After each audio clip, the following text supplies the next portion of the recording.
Здравствуйте! Вы смотрите информационный выпуск на телеканале Челны ТВ. В студии для вас работает Константин Величко. И коротко о главном. Челнинца будут судить по 3 статьям Уголовного кодекса Российской Федерации. Какое страшное преступление он совершил, расскажет Валерия Новожилова. Для предотвращения распространения коронавируса усилена дезинфекция подъездов жилых домов. Однако не во всех многоэтажках соблюдается чистота. Предпремьерная подготовка. Труппа Татарского драматического театра готовится к показу первого спектакля после переезда в новое здание. О чем будет постановка? Постижение любовью. Под таким названием в городе прошла республиканская олимпиада среди художников, посвященная 160-летию со дня рождения Исаака Левитана.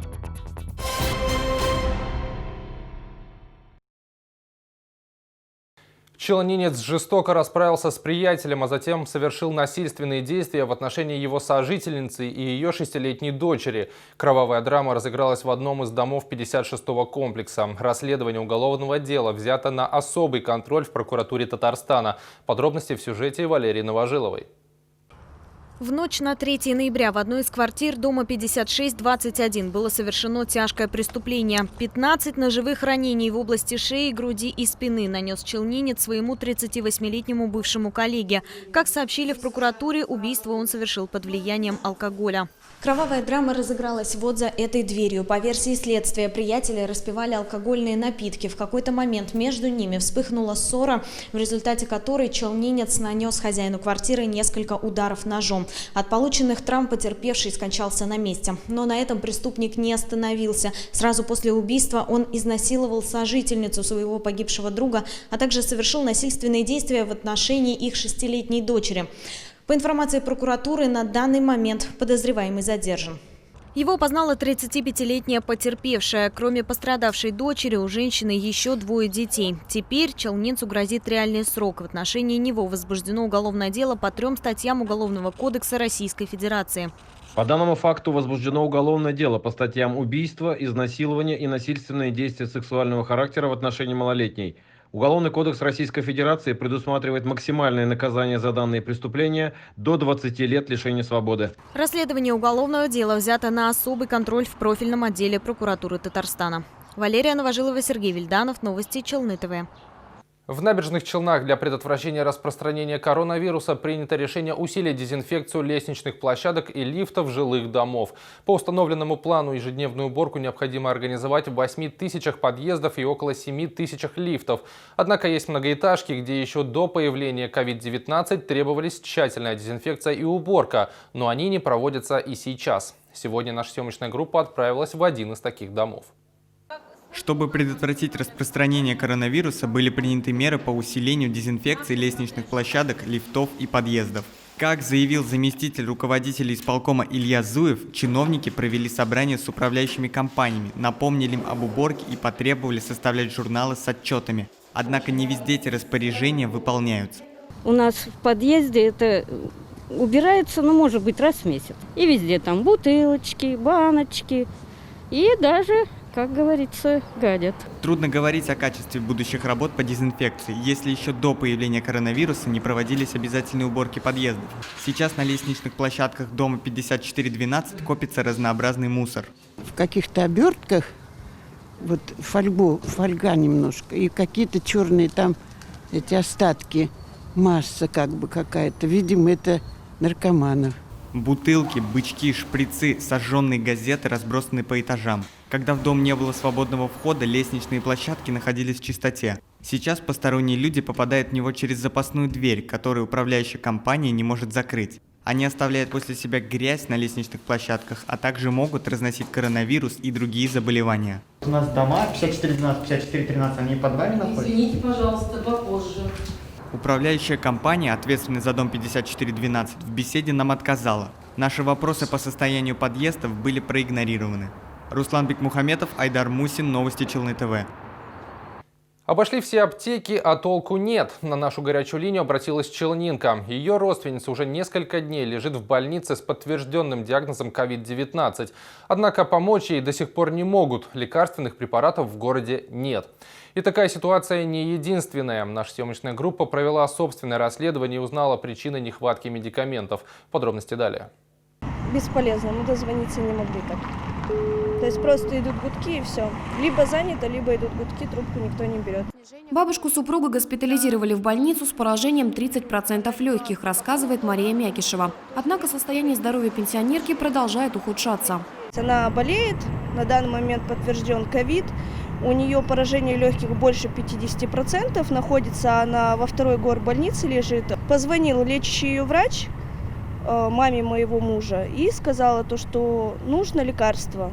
По словам Марии, необходимых лекарств, которые прописал врач, в городе нет. Сейчас мы вместе с Челнинкой попробуем дозвониться в Минздрав для того, чтобы узнать, где же все-таки взять необходимые препараты. Занято. И такая ситуация продолжается 3 дня, говорит Мария. Ее семья не единственная столкнулась с проблемой нехватки препаратов. В соцсетях челнинцы активно делятся подобными историями.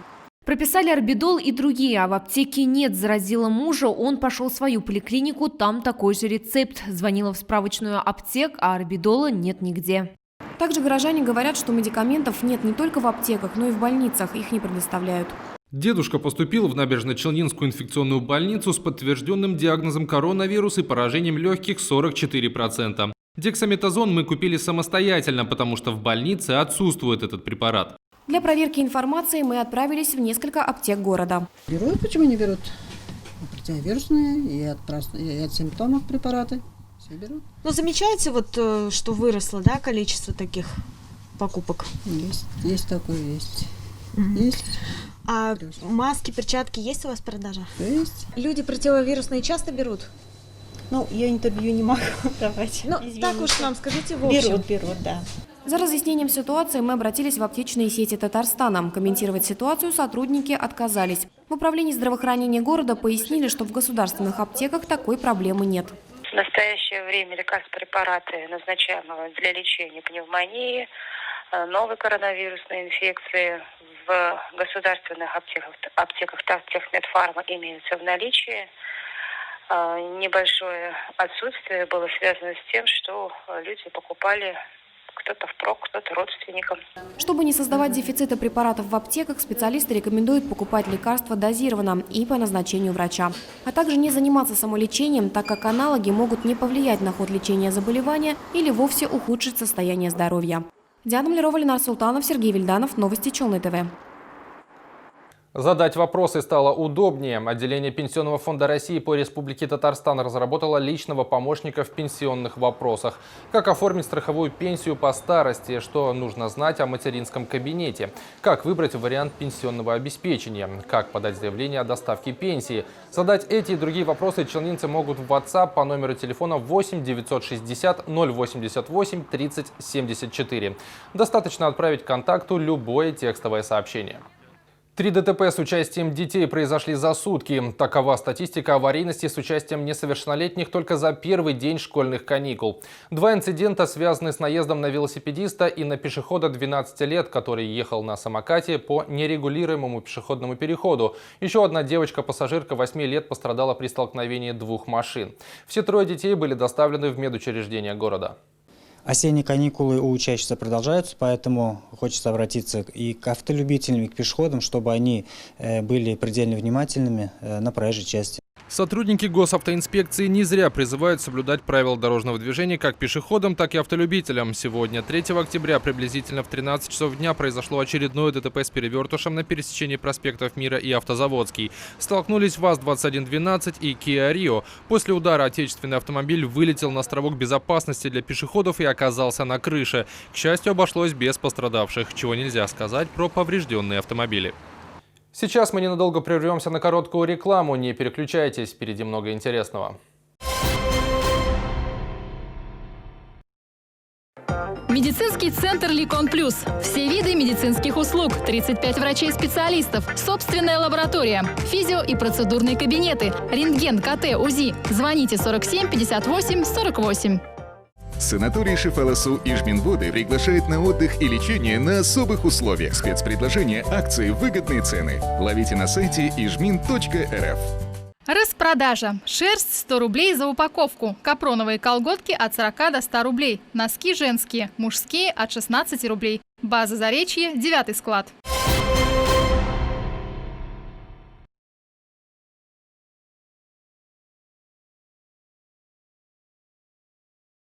Вы смотрите информационный выпуск на Челны ТВ, и мы продолжаем.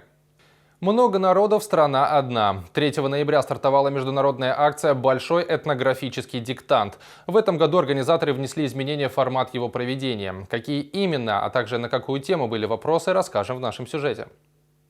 В этом году из-за пандемии этнографический диктант проходит в онлайн-формате. Но если нет возможности пройти тест дома, в городах Татарстана организованы места, где это можно сделать. Галия Ябарова пишет этнографический диктант уже в 5-й раз. Вопросы на самые разные темы.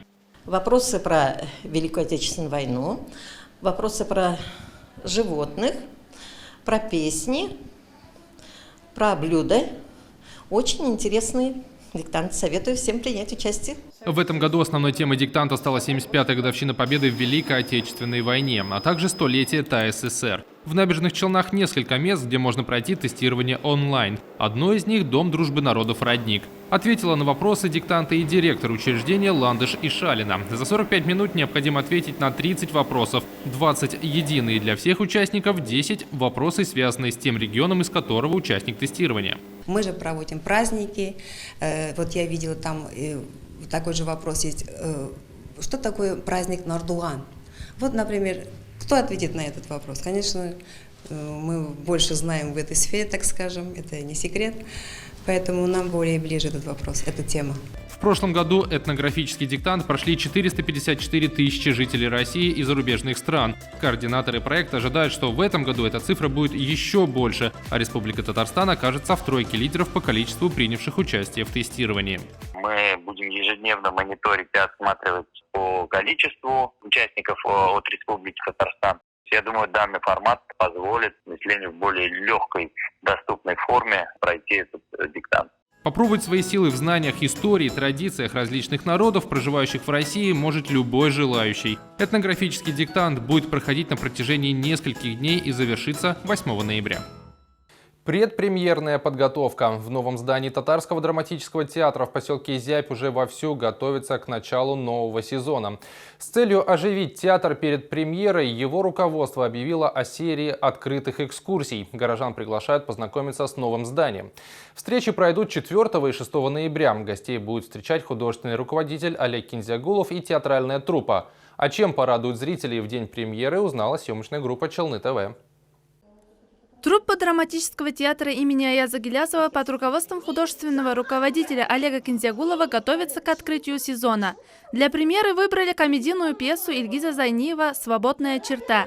Пьеса имеет актуальные моменты, связанные с нашим временем, со своими проблемами и их решениями, но в то же время эта музыкальная комедия поможет расслабиться и получить удовольствие зрителю.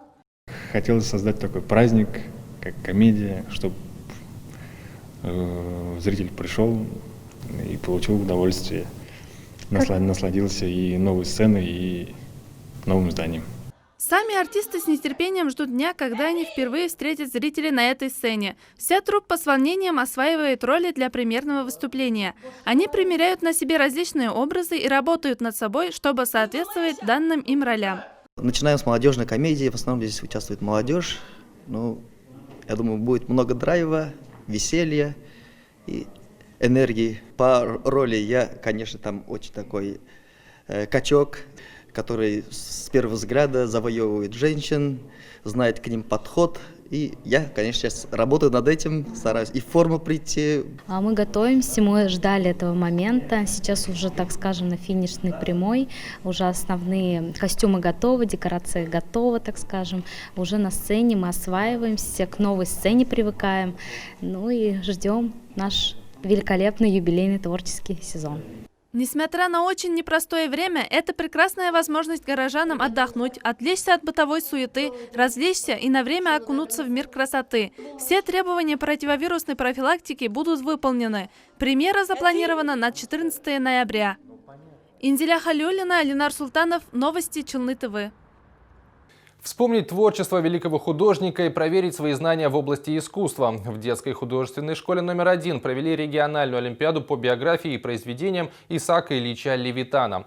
Такую тему взяли не просто так. В этом году отмечается 160 лет со дня рождения известного художника. На республиканскую олимпиаду по предмету изобразительное искусство в Челны приехали около 40 участников со всего Татарстана – из Елабуги, Нижнекамска, Альметьевска и других городов. По словам организаторов, цель олимпиады – развитие творческого мышления, уважение к искусству, интереса и любви к отечественной культуре. Цели нашей олимпиады – привлечь ребят как к эстетическому воспитанию, так и привить любовь к родине.